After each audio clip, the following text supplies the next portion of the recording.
이번엔 맥 사야 되나? 어? 내가 주문한 맥이 벌써 왔다고? 아, 맥북이 아니라 빅맥이 왔다고. 하이템! 여러분들 안녕하세요. 아이템 성민입니다. 오늘은 아이템 뉴스!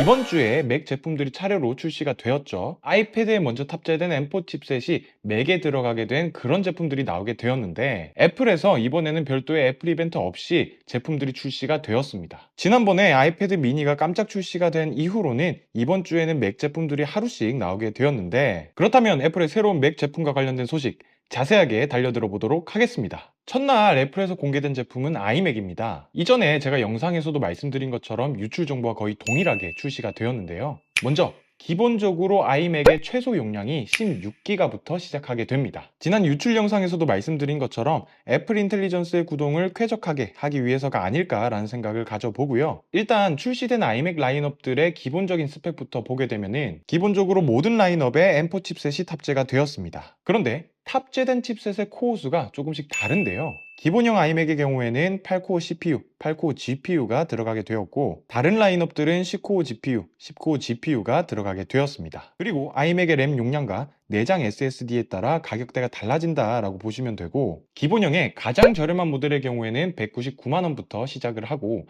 가장 비싼 라인업에 옵션까지 추가하니까 400만원이 훌쩍 넘어가게 되더라고요. 가격 차이가 상당한 만큼 칩셋과 옵션에 대한 차이도 상당하다라고 할 수가 있습니다. 가장 기본형 모델의 경우에는 200만원이 되지 않는 가격으로 제일 저렴한 대신에 성능에 영향을 줄 수 있는 코어 수의 차이가 있는데요. 8코어 CPU, 8코어 GPU인데 아이패드 프로에 들어간 M4 칩셋보다도 그 코어 수가 작더라고요. M4 아이패드 프로 256기가, 512기가 기준 9코어 CPU, 10코어 GPU였는데, 데스크탑 PC가 태블릿 PC보다 8코어 CPU, 8코어 GPU로 코어 수가 작다? 이건 좀... 물론 아이맥의 CPU 성능 코어가 아이패드 프로보다 하나 더 많고, 하드웨어의 플랫폼에 따라서도 그 성능이 달라질 수 있긴 하지만은, 그래도 데스크탑인데 더 낮은 코어 수의 칩셋을 넣어주는 것은 아쉬운 부분인 것 같습니다. 코어 수는 적더라도 아이맥의 하드웨어와 M4라는 강력한 칩셋이 들어갔기 때문에 준수한 성능을 낼 것 같기는 합니다. 그리고 전작인 M3 아이맥의 경우에는 기본형이냐 아니냐에 따라서 선택할 수 있는 아이맥의 컬러가 제한되었었잖아요. 그런데 이번에는 이 기본형도 다른 라인업과 동일하게 모든 컬러를 선택할 수가 있었습니다. 저는 이거 보자마자 바로 이 생각이 들었어요. 이거 성능 크게 필요로 하지 않는 카페나 미용실처럼 인테리어 소품 겸 PC가 필요한 곳이 있잖아요. 그런 곳에서 이 아이맥을 정말 많이 선택을 하겠구나 라는 생각이 들었습니다. 색상은 블루, 퍼플, 핑크, 오렌지, 옐로, 그린, 실버 이렇게 7가지 색상을 고를 수가 있고, 라인업별 차이를 보게 되면은 기본형을 제외하고는 일단 기본적으로 썬더볼트 4 포트가 4개 들어가게 되고요. 기가비트 이더넷 즉 유선 랜을 사용할 수 있는 포트가 기본적으로 들어가게 되고, 매직 키보드에 터치 아이디가 탑재되더라고요. 또 기본형을 제외하고는 나노 텍스처 글라스도 선택할 수 있으니까 이 부분도 참고를 하시면 좋을 것 같습니다. 추가적으로 이번에 아이맥이 새롭게 출시가 되면서 포함되는 매직 마우스, 매직 키보드, 옵션을 통해 선택이 가능한 매직 트랙패드가 라이트닝 단자에서 USB-C 타입으로 변경이 되었습니다. 이 액세서리들도 드디어 변경이 되네요. 다음은 맥미니인데요. 애플에서 작다는 것을 정말로 강조를 하더라고요. 실제로 기존 맥미니보다 크기가 많이 줄어들게 되었는데요. 가로 세로 19.7cm에서 12.7cm로 크기가 줄어들었고, 두께는 전작보다 조금 늘어나게 되었습니다. 3.6에서 5cm로 두꺼워졌더라고요. 유출 정보에서 거의 애플 TV처럼 크기가 줄어든다라고 이야기를 했었는데, 정말로 그 크기가 한 손으로 이렇게 들 수 있을 정도로 크기가 줄어들게 되었습니다. 그리고 이번 맥미니의 경우에도 기본적으로 M4 칩셋이 탑재가 되었는데요. M4와 함께 M4 프로 칩셋이 탑재된 라인업도 같이 공개가 되었습니다. M4 칩셋이 탑재된 맥미니의 경우에는 1테라 이상의 M4 아이패드 프로 모델처럼 10코어 CPU, 10코어 GPU가 탑재가 되었고, M4 프로 칩셋의 경우에는 12코어 CPU, 16코어 GPU를 탑재하고 있으며 14코어 CPU, 20코어 GPU로 선택이 가능하더라고요. 이번 맥미니는 디스플레이를 최대 3대까지 동시 지원을 하고요. M4 칩셋이 들어간 맥미니는 썬더볼트 4 포트 3개, M4 프로 칩셋은 썬더볼트 5 포트 3개를 지원하고, M4, M4 프로 모두 동일하게 HDMI 포트, 기가비트 이더넷 포트를 지원합니다. 이번 맥미니의 가격은 기본적으로 89만원부터 시작을 하고요. M4 프로가 탑재된 맥미니의 경우에는 209만원에 시작을 합니다. 전반적으로 봤을 때 이 맥미니가 너무 좋아 보이더라고요. 맥미니 전면에 자주 사용하는 포트도 생겼고요. 무엇보다도 그 크기가 정말 많이 줄어들었기 때문에 데스크 테리어에 관심이 많으신 분들이라거나 정말 심플하게 내 책상 위를 정리를 하고 싶다 라고 하시는 분들에게는 이 맥미니가 정말 좋은 선택이 될 것 같습니다. 그리고 이렇게 작은 사이즈에 M4 칩셋이 들어가게 되면서 정말 좋은 성능을 낸다라는 부분이 새삼 놀라게 되는 것 같았어요. 이제 대망의 맥북 프로입니다. 애플은 맥 시리즈 공개 첫날에는 아이맥과 함께 M4 칩셋만 공개를 했고, 둘째 날에는 맥미니와 함께 M4 프로를, 마지막 날에는 맥북 프로와 동시에 M4 맥스까지 공개를 했습니다. 먼저 지난 M3 맥북 프로와 동일하게 14인치, 16인치 화면 사이즈로 선택이 가능하고, 14인치 맥북 프로에는 기본 M4 칩셋만 탑재한 맥북 프로를, 16인치는 M4 프로부터 선택이 가능했습니다. 저는 무엇보다도 이번에 공개된 칩셋의 코어 수에 깜짝 놀라게 되었는데요. 전작인 M3 칩셋, 특히 M3 프로 칩셋 같은 경우에는 정말로 말이 많았었잖아요. 그런데 이번 M4 칩셋의 경우에는 기본 M4 칩셋은 10코어 CPU, 10코어 GPU가 들어가게 되었고, M4 프로는 최대 14코어 CPU, 20코어 GPU를 탑재하고 있더라고요.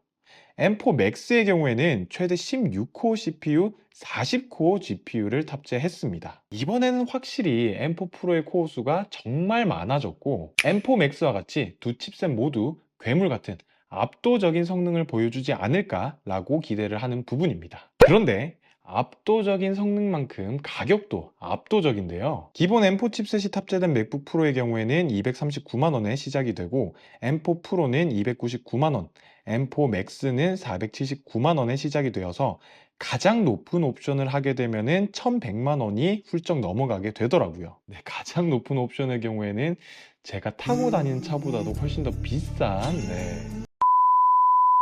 1테라 저장 용량에서 8테라로 업그레이드 하는데 330만 원이 들더라고요. 물론 이 정도까지 옵션을 잘 선택은 안 하겠지만, 이 노트북이 제가 타고 다니는 차보다도 훨씬 더 비싼, 네, 웃음이 자꾸 나오게 되네요. 칩셋뿐만이 아니라 맥북에 탑재된 포트에도 급 차이가 나는데요. 공통적으로는 SD 카드 슬롯, HDMI 포트 1개, 3.5파이 이어폰 단자, 맥세이프 3 포트가 각각 1개씩 들어가게 되고요. 다른 점은 3개의 USB-C 포트가 있는데, 기본형 M4가 탑재된 맥북 프로에는 썬더볼트 4가, M4 프로 이상의 맥북 프로에서는 썬더볼트 5가 들어가게 되었습니다. 그리고 무엇보다도 이번에 애플에서 M4 칩셋이 탑재된 맥북 프로가 나오게 되면서 강조한 부분이 있는데, 배터리 타임에 대해서 정말 많이 이야기를 하더라고요. 온종일, 온밤이라고 이야기를 하면서 M4 칩셋, 16인치에는 M4 프로 칩셋이 탑재된 맥북 프로는 한 번 충전해서 24시간 동안 사용을 할 수가 있고, 14인치 M4 프로는 22시간, M4 맥스가 들어간 맥북 프로 14인치는 18시간, 16인치는 21시간 사용이 가능했습니다. 사실 이 노트북의 경우에는 한 장소에 머물러서 작업을 하는 경우도 많지만, 그 장소로 옮겨 다니면서 작업을 할 수 있다는 점이 노트북의 가장 큰 장점이잖아요. 그러다 보면 불가피하게 충전을 못하는 경우도 상당히 많은데, 새로운 맥북 프로의 경우에는 배터리 타임이 늘어나면서 그런 상황 속에서도 크게 충전 걱정을 하지 않아도 되니까, 이번에 맥북 프로를 구매하시는 분들은 그런 부분에서 상당히 큰 체감을 하실 것 같았습니다. 이번에 맥북 프로에 탑재된 전면 카메라에도 변화점들이 있는데요. 맥북에서도 아이패드와 같이 카메라가 사람을 따라서 중앙으로 맞춰주는 센터 스테이지를 지원하게 되었고, 화상 통화를 하면서 책상 위를 보여주는 데스크 뷰가 아이폰 없이도 12메가픽셀로 업그레이드된 맥북의 카메라를 통해서 지원이 되는 것 같았습니다. 그래서 페이스타임으로 필기 내용이나 같이 만드는 것을 공유를 할 때 너무나도 좋아 보였습니다. 네, 지금까지 이번 주에 새롭게 출시가 된 맥 제품에 대한 소식들을 전해드렸는데요. 아이패드에 먼저 탑재가 된 M4 칩셋이 맥에 탑재가 되면서 어떤 모습을 보여줄지 많이 기대가 되면서, 이번에 특히나 맥미니의 경우에는 그 크기가 더욱 줄어들게 되면서 성능까지 챙겼는데 가격은 비교적 저렴해서 상당히 많은 주목을 받을 것 같았고요. 맥북 프로의 경우에는 역시나 비싸긴 하지만, 보통 맥북 프로를 구매하시는 분들의 경우에는 그 구매 목적이 확실하시기 때문에 그분들에게 어떤 사용 경험을 남기게 될지 많이 기대가 되는 바입니다. 직업적으로 개발자, 디자인, 영상 등 맥북 프로를 통해 본업에 정말로 도움이 되시는 분들이 아니라면은 굳이 맥북 프로를 선택하실 이유는 없을 것 같고요. 내년에 출시될 M4 맥북 에어를 기다리시는 게 좋을 것 같습니다.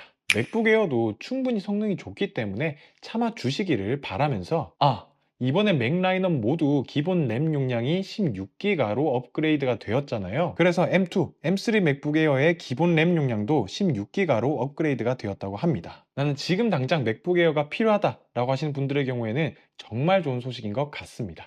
그런데 이번 맥 제품들을 보면서 정말 좋다라고 느낀 부분은 그 램 크루즈 애플이 8기가에서 16기가로 기본 용량을 올려줬다라는 부분이 정말 놀라운 변화인 것 같습니다. 애플 인텔리전스가 확실히 정말로 많은 것을 바꾸긴 하네요. 아무쪼록 제가 준비한 영상은 여기까지이고요. 더 나은 영상으로 돌아올 것을 약속드리면서 지금까지 영상을 시청하셨다면 구독과 좋아요도 한 번씩 부탁드리도록 하겠습니다. 지금까지 저는 아이템 성민이었습니다. 바이템!